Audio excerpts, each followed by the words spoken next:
are going to be talking about information processing. I think it's actually, if you're looking at the revised syllabus, it should show as what you're going to learn about today on the 3rd of September. But if you have the earlier version of the syllabus, it's probably the lecture that you're supposed to listen to on the 10th. Now, before we start, I have a question for all of you, because I know you're all in gerontology. Some of you are master's students. Some of you have a lot of experience working with older adults, or people in general. Now, how many of you have worked with someone with a memory problem? Oh, that's a significant portion of this class. Now, how many of you have worked with someone with relatively normal memory?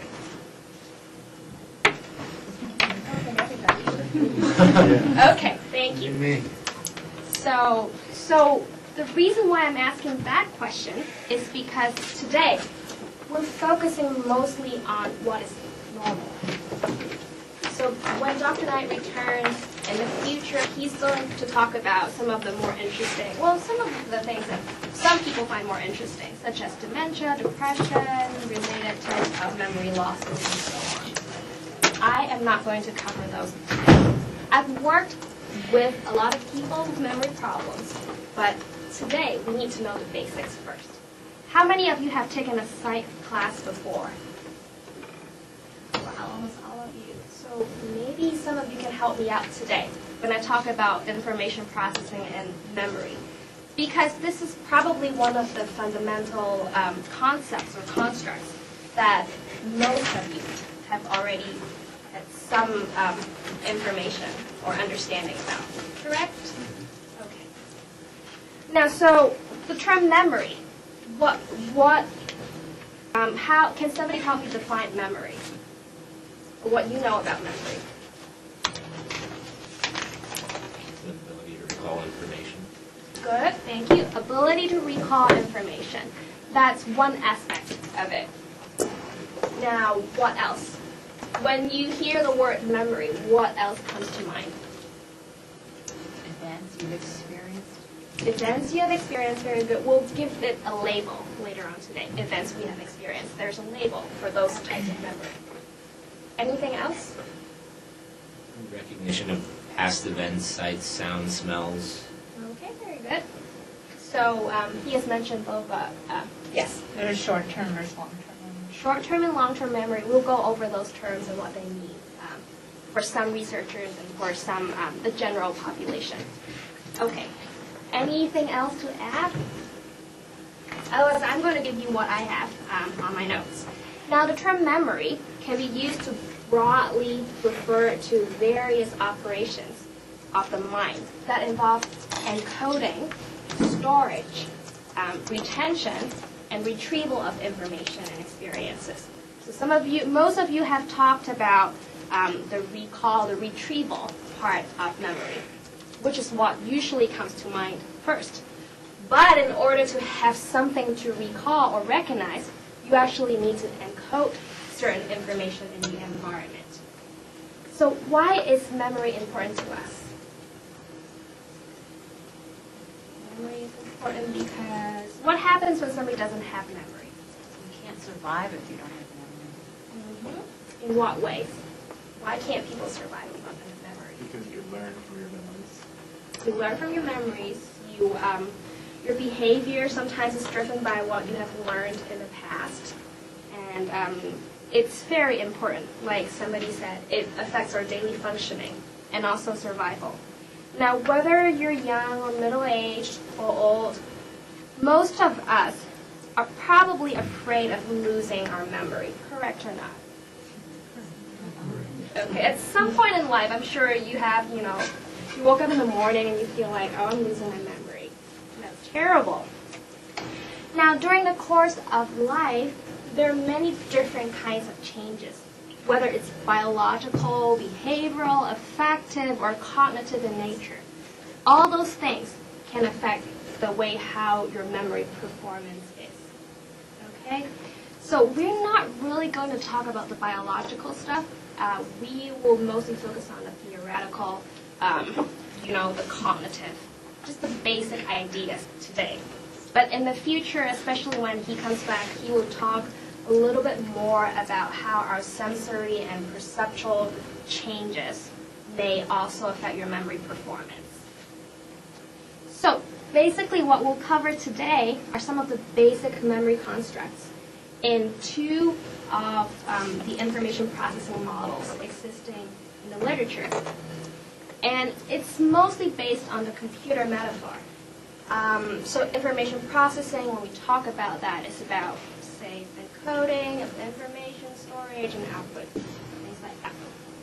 And I'll also go over some findings on the explanation of some of the age-related differences or changes on memory. So it's going to be a review for a lot of you about how our memory works, how and why it changes as we age, and also how it may be enhanced by certain strategies so that those age differences will become smaller or at least less debilitating for a lot of us. So this is, again, about normal memory changes in aging, not the abnormal part.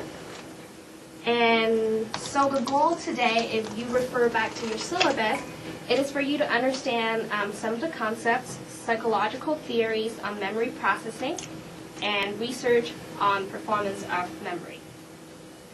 And so, is there any questions so far? I understand that you have read at least 3 articles, maybe 4.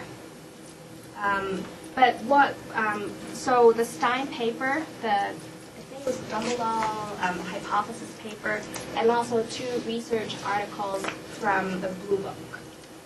And the 2 articles from the Blue Book both talk about 2 major concepts. What are those 2 things? Recall and recognition. Recall and recognition, thank you. Whereas the Stein paper proposes some ideas related to how and why age-related memory decline can be modified or alleviated. So I'm not going to talk about any of those 3 papers in detail here, but I may bring up, examples from it from time to time. And if you want to interject, if you think that it's relevant, you can also bring up ideas from those papers.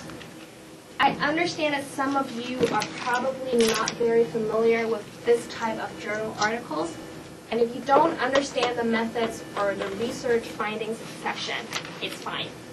As long as you have a brief idea about the discussion section, and also the general conclusion, basically. Okay. So my plan is to go over the 2 models first, and then depending on time, we'll probably talk about what are some of the sources of those age differences, and then also memory improvement and some of the take-home messages. Okay. Am I going too slow, too fast? Just right? Can everybody hear me, even the back of the room? Okay, thank you. Now, the model. So there are actually many different forms of memory, and there are multiple systems. For example, can somebody tell me what an example of a visual memory would be? A visual memory? A visual or a visual spatial, yes.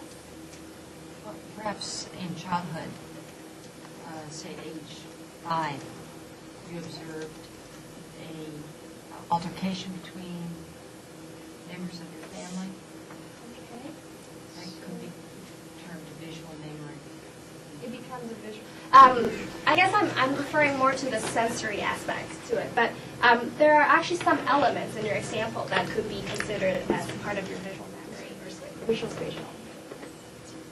There's this exercise that some people might have done where, you look at like a piece of paper and it has like black and white checkers all over it, and you stare at it for a long time, and then you quickly look at a white piece of paper, and you can still faintly see the checkerboard. And I think that that's a good exercise for showing people sensory memory.